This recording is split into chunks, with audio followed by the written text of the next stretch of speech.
Muito obrigado.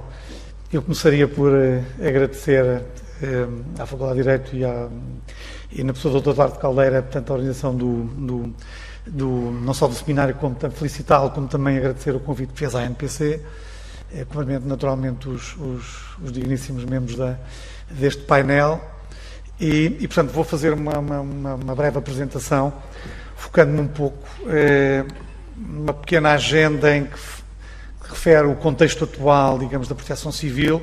Não me vou demorar muito no enquadramento legal, que também já foi aqui de alguma forma, pelo menos em termos do CIOPS, referido na primeira apresentação do Dr. António Amaro, e depois falarei um pouco sobre aquilo que pode ser, portanto, um caminho a seguir nesta temática, digamos, naquilo que pode ser os passos que podemos vir a dar no futuro.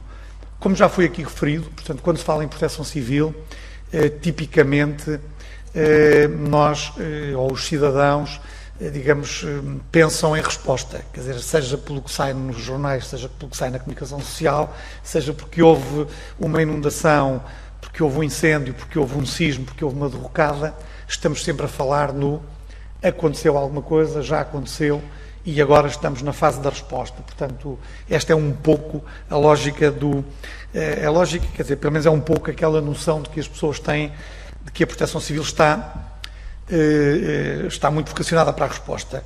Então este slide que eu tenho aqui é o segundo, mas podia ser o último. Quer dizer, no fim de contas, a resposta é naturalmente a face mais visível da proteção civil, a prevenção é aquilo que tipicamente não se vê.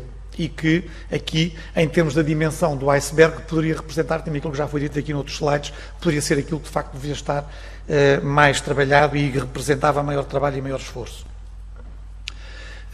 Nos últimos anos, já se falou também aqui um pouco daquilo que era o passado em termos de proteção civil, portanto a proteção civil de facto esta organização que temos atualmente é recente, mas já lá irei. Portanto, atualmente o que nós temos é um conjunto de situações, quer a nível nacional, quer a nível internacional, que apontam para uma complexidade cada vez maior das catástrofes. Portanto, sistemas mais complexos, condições meteorológicas adversas, e provocam naturalmente um aumento não só do número como também da dimensão das catástrofes, que por sua vez afeta quer o número de vítimas, quer também os danos. O contexto português não é diferente do contexto internacional, portanto nós aqui também já estamos a sofrer, digamos, de alguma maneira com a questão das alterações climáticas, temos situações de seca, temos situações de cheias já por vezes um pouco repentinas e portanto não é de falar das cheias, mas que já não têm daqueles ciclos que tinham no passado.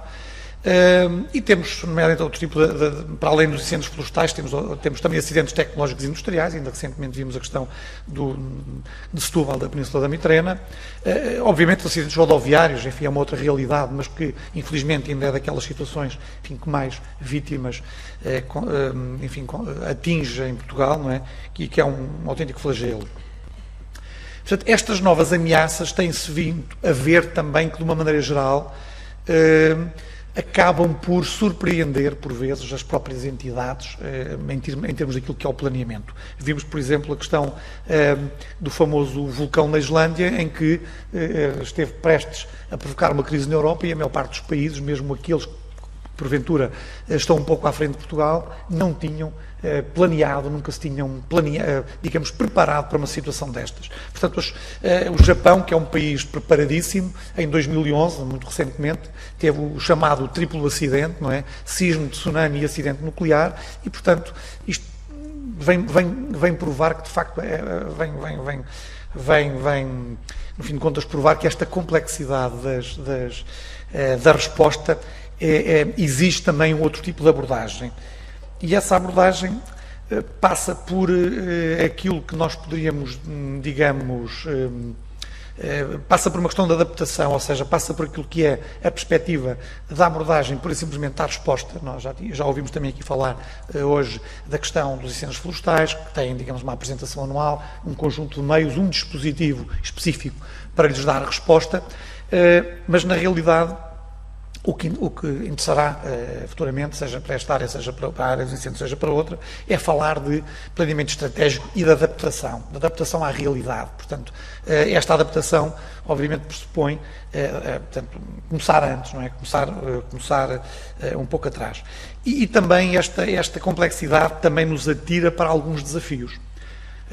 Portanto, a questão da globalização das catástrofes impõe-se normalmente também aqui, digamos, em termos daquilo que é a urgência da resposta, a questão dos desafios da comunicação social. Portanto, sabemos que hoje em dia há uma pressão a todos os níveis para os vários tipos de catástrofes e é preciso saber, é preciso que as autoridades com responsabilidade nos vários patamares, nacional, municipal, inframunicipal, saibam lidar com esta situação e venham a preparar-se para lidar com elas, nomeadamente através das redes sociais, etc.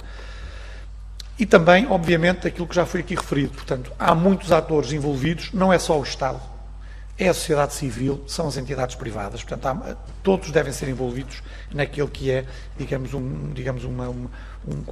a resposta mais adequada aos desafios que hoje em dia se nos apresentam. A lei de bases, portanto, de facto, como foi aqui referido também pelo Dr. António Amaro no princípio, este sistema é atual, é relativamente recente, quer dizer, tem 10 anos, mais ano, menos ano, mas é um sistema relativamente recente. É verdade que até 2006, 2007, onde na altura surgiu uma série de legislação, enfim, já havia legislação um pouco dispersa, mas até em termos de proteção civil não havia, digamos, um enquadramento legal que veio a ser criado nessa altura, nomeadamente com essa lei de bases em 2006, que depois teve também uma lei para os municípios, a Lei 65 de 2007, que teve o decreto-lei relacionado com o CIOPS e houve outras áreas em que também foram, na altura, regulamentadas noutros setores. Alguma legislação que foi adequada também nessa altura. Portanto, dizia eu que a Lei de Bases, que foi publicada em 2006 e que foi agora revista no ano passado, há 2 anos, em 2015, mas com poucas alterações, já contém um conjunto de princípios que respondem a muito do que já foi aqui referido. São 8 princípios. E, portanto, o princípio da prioridade, prevalência do interesse público, da prevenção, já aqui foi hoje muito referido, portanto, o Estado e não só o Estado, nos vários patamares, mas também os cidadãos, mas também as entidades, devem ter uma atitude proativa na prevenção dos riscos. O princípio da precaução tem a ver com o conhecimento atempado, ou seja, eu posso não conseguir evitar ou digamos, anular o risco, mas se tiver conhecimento das consequências, posso tomar atitudes de maneira a prevenir ou a mitigar aquilo que a sua manifestação pode causar. O princípio da subsidiariedade, que também já foi aqui referido, da cooperação, da coordenação, que teve a ver também, da unidade de comando, que teve a ver com a criação precisamente do Sistema Integrado de Operações de Proteção e Socorro, e da informação, já muito referido, e foi, digamos, também um pouco o foco, aqui também, em parte, o foco das apresentações que me antecederam. Portanto, estes princípios já estão consagrados, o que é preciso é dar-lhes corpo a todos, e não apenas, digamos, a um ou dois, em detrimento dos outros. Estes princípios, a Lei de Bases refere também um conjunto de domínios de atividade que têm a ver um pouco com esta visão enquadradora. Portanto, enfim, desenvolver estudos, fazer análise de risco, fazer levantamento e a previsão, fazer inventariação de meios e digamos, daquilo que for, aos vários níveis para o planeamento daquilo que for importante para a resposta. A questão da informação e da formação pública, nomeadamente, e depois, obviamente, ter soluções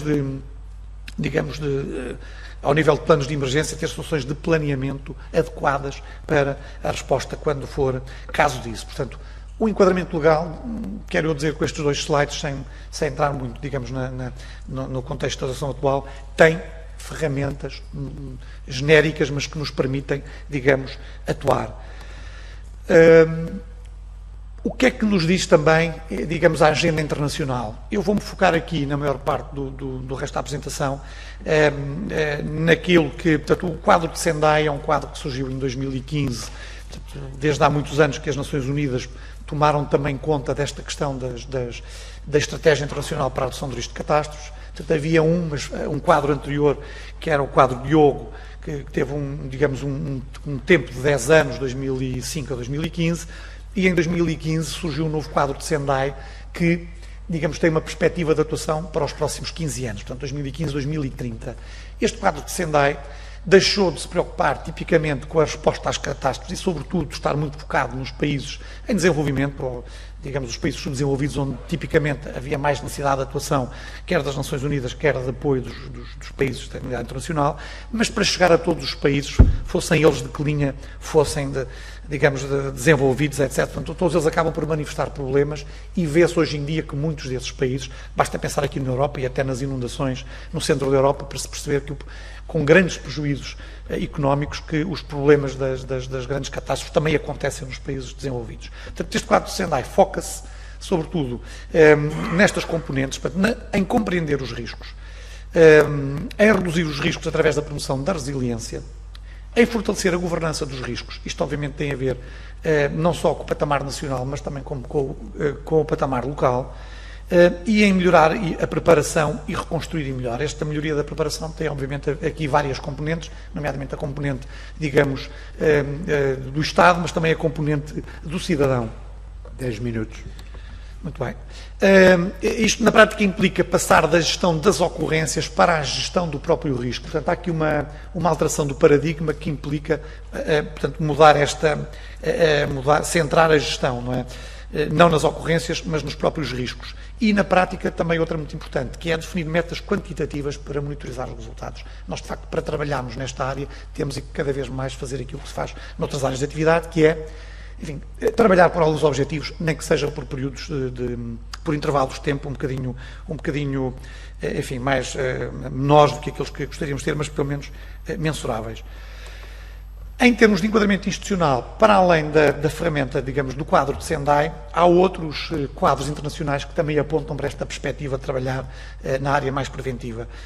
A Agenda para o Desenvolvimento Sustentado até 2030, o Acordo de Paris para as Alterações Climáticas e a Agenda Urbana das Nações Unidas também, sobretudo para as comunidades urbanas, são alguns dos exemplos que podemos aqui dar. Deste caminho a percorrer e daqueles 8 princípios que eu há pouco vos sublinhei, eu ficaria agora para aquilo que pode ser o caminho a percorrer, o enfoque nestes 4. Nestes 4 porquê? Porque obviamente há ali outros que, enfim, têm vindo a ser trabalhados. O princípio da prevenção, da precaução, da subsidiariedade, que é na prática começar a ter um foco cada vez maior no nível local, e eu não me refiro só aos municípios, vou mesmo às freguesias, portanto há uma perspectiva de dar cada vez mais, digamos, enfoque também ao trabalho das freguesias. Falou-se também aqui das unidades locais de proteção civil que estão assentes nas freguesias e a perspectiva é cada vez mais, quer em termos legislativos, dar esse enquadramento, quer também a outro nível em termos de aproximação com os cidadãos, de criar essa capacidade de estar junto ao pé das pessoas, digamos, de dar apoio às pessoas numa primeira fase. E depois o princípio da informação, portanto, que tem a ver, obviamente, com a nossa necessidade de comunicarmos melhor, de sabermos comunicar melhor, de estarmos mais próximos das pessoas, de conseguirmos, enfim, de arranjar aqui canais múltiplos de informação, para chegarmos, enfim, às pessoas de uma forma um pouco mais objetiva e mais eficaz. Para percorrer estes caminhos, eu agora, não, digamos, centrado naqueles 4 pontos que vos referi há pouco, em termos da ferramenta de Sendai, do quadro de Sendai, começando pelo primeiro ponto, que é compreender os riscos, o que é que isto implicará? Isto implicará, obviamente, procedermos à caracterização dos riscos no nosso território. Portanto, nós temos, enfim, fazem-se algumas... nós não podemos planear, nem podemos prevenir, se não soubermos o que é que se passa, que riscos é que nós temos e quais são, digamos, qual é o potencial de dano desse risco, quer no ambiente, quer nas pessoas, obviamente. E, portanto, nós temos que caracterizar os riscos, temos que perceber o que é que está em causa para depois podermos atuar, quer preventivamente, quer em termos precaucionários, quer, obviamente, em termos de planeamento. Na compreensão dos riscos, obviamente, temos aqui questões importantes também que desenvolver e que ir a ver no futuro. Estamos a falar da avaliação de danos, portanto, um pouco ligado àquilo que eu referi atrás, por exemplo, através de instrumentos de simulação, ou seja, eu tenho que perceber o que é que pode acontecer, para perceber, de facto, o que é que está em causa em termos da minha atuação. E depois também na própria recolha de dados. de facto, é importante que se comece a fazer, não só ao nível nacional, como também ao nível local, ao nível dos municípios, uma recolha sistematizada, digamos, dos dados das ocorrências que existem. Porquê? Porque esta é também uma maneira de nós ficarmos a conhecer o nosso território. Muitas das vezes não sabemos, quer dizer, sabemos porque fomos consultar notícias nos jornais, o que é que se passou nos últimos 50 anos num determinado sítio para um determinado tipo de ocorrência. Porquê? Porque esta informação não está recolhida de forma sistemática em lado nenhum. Então, esta recolha de dados é sempre uma maneira, digamos, é estatística, mas é sempre uma maneira de nós podermos ter, de alguma maneira, o melhor conhecimento do nosso território e termos isso feito de uma forma sistemática e não, digamos, demasiado empírica. Muito bem. Promover a resiliência passa, obviamente, por definir estratégias, nomeadamente ao nível do ordenamento do território, portanto, é fundamental, possivelmente, não repetir alguns erros do passado e, digamos, em termos do ordenamento do território, em termos da ocupação do território que todos os dias fazemos e todos os dias são tomadas decisões, não se coloquem novos elementos em risco, não criemos novos elementos expostos, porque senão, e mais uma vez, estamos obviamente aqui a criar, digamos, mais um risco, estamos aqui a criar mais uma situação que envolverá, digamos, o problema da atuação das forças dos serviços de emergência de uma forma desnecessária. Por outro lado, é preciso também investir, e já foi aqui dito, na questão da reabilitação, ou se quisermos, mas até antes da reabilitação, no próprio reforço das infraestruturas. Quer dizer, deve haver, ou deveria haver, digamos, aos vários níveis, e na medida do possível, sabemos que estas coisas custam dinheiro, mas, por exemplo, estas imagens que estão aqui do vosso lado direito, são reforços de edifícios para o risco sísmico no Japão. Quer dizer, porquê? Porque o Japão sofre deste problema e de facto, se consideram que há edifícios sensíveis, mas que já têm uns anos de construção e eventualmente têm ali alguns problemas, as pessoas obviamente não vão reconstruir tudo, mas fazem um reforço estrutural. E obviamente que a imagem que está aqui do lado esquerdo foi até uma avaliação que fizemos na Autoridade Nacional de Proteção Civil da resistência sísmica da sede, através de um projeto que tivemos capacidade de promover e, portanto, estas coisas, ainda que demorem muito tempo e que tenham custos, têm que começar a ser feitas. Ou seja, é um caminho a percorrer, mas tem que começar a ser percorrido. E depois, obviamente, isto tem a ver, esta residência também tem a ver com a promoção, com a prevenção estrutural.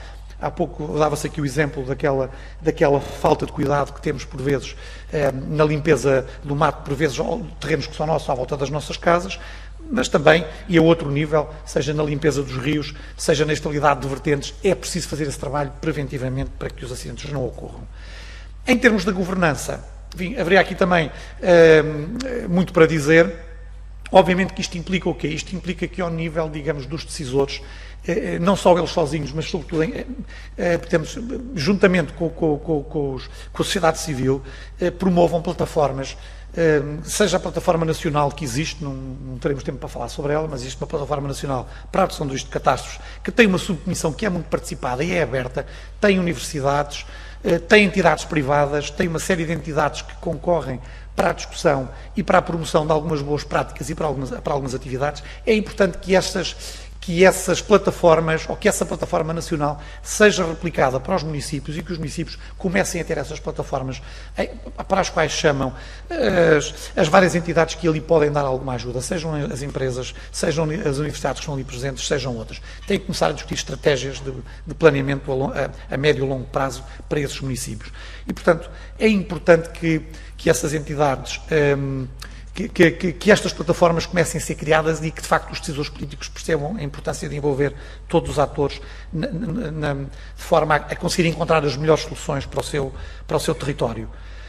Em termos da preparação, obviamente que esta preparação para a resposta pode implicar vários tipos vários vetores de atuação. Um deles, obviamente, tem a ver com os sistemas de monitorização e os sistemas de alerta. Portanto, para muitas das situações, sobretudo para alguns tipos de situações, estou-me a lembrar, como mostram os slides, os sismos ou os tsunamis, e sobretudo para um tsunami, nós só conseguimos independentemente do planeamento prévio e das medidas preventivas que possamos ter, para a resposta propriamente dita, nós temos que ter sistemas de monitorização e alerta cada vez mais eficazes, seja para esta situação, seja para outras situações de acidentes químicos ou radiológicos, enfim, para outro tipo. Obviamente que isto implica, digamos, ter sistemas de aviso e de alerta complementares que podem também ajudar a chegar às pessoas e informá-las sobre aquilo que devem fazer. Há muitos sistemas que se complementam em termos de sirenes, em termos de as nossas televisões, as redes sociais, os telemóveis e, obviamente, sinalética. E, obviamente, não nos podemos esquecer de continuar a investir no planeamento de emergência, na realização de exercícios e de simulacros. Nós sabemos que os exercícios aos simulacros, enfim, custam a preparar, consomem dinheiro, mas nós temos que criar uma cultura cada vez maior de, digamos, exercitação dos nossos planos, caso contrário, eles não têm, enfim, não são eficazes. Falámos há pouco, eu falaria até um pouco mais, com mais tempo daquilo que é, por exemplo, a cultura de risco em alguns países, como é o caso dos Estados Unidos, em que, por exemplo, nas escolas, todos os meses há exercícios ou simulacros sobre algum tipo de risco. Não são sobre o mesmo tipo, não são no mesmo dia da semana, nem com o mesmo professor, para poderem ser em zonas diferentes da escola, todos os meses há um exercício. E, obviamente, que isto é fundamental, portanto, criarmos esta cultura. Para terminar, com um ou dois slides, portanto, a preparação implica, de facto, o envolvimento da comunidade escolar, como dizia há pouco, é fundamental. Se é difícil começar a mudar algumas mentalidades agora, temos que fazer o que já se fez noutras situações, que é começar com os mais novos, e isto é um processo demorado, de gerações, ou pelo menos de uma ou duas gerações, que tem que começar agora a ser trabalhado com mais eficácia. E, portanto, termino focado no cidadão, que eu acho que é fundamental. Portanto, nós temos que ter, obviamente, aqui campanhas de informação mais eficazes, temos que começar a saber comunicar melhor com as pessoas em termos daquilo que é a proteção civil. Certamente estão pensadas algumas atividades, nomeadamente através dos órgãos de comunicação social, para chegar às pessoas e para lhes dar enfim, para lhes incutir esta temática da proteção civil, digamos, no seu dia-a-dia.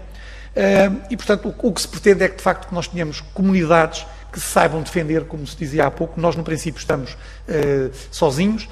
Precisamos ter comunidades resilientes, pessoas que conhecem os riscos com que convivem e que tomam medidas de autoproteção, sem estarem, desde logo, dependentes das autoridades. Obviamente, não queremos cidadãos que colocam a sua vida em risco, muitas vezes, enfim, desnecessariamente, e que, ao colocarem a sua vida em risco, por vezes colocam também a vida dos que os vão socorrer igualmente em risco. Portanto, estes são, obviamente, os vetores que eu queria deixar aqui, digamos, de uma forma muito, muito rápida, para que contribuam no futuro para mudarmos um pouco o paradigma desta área. Obrigado.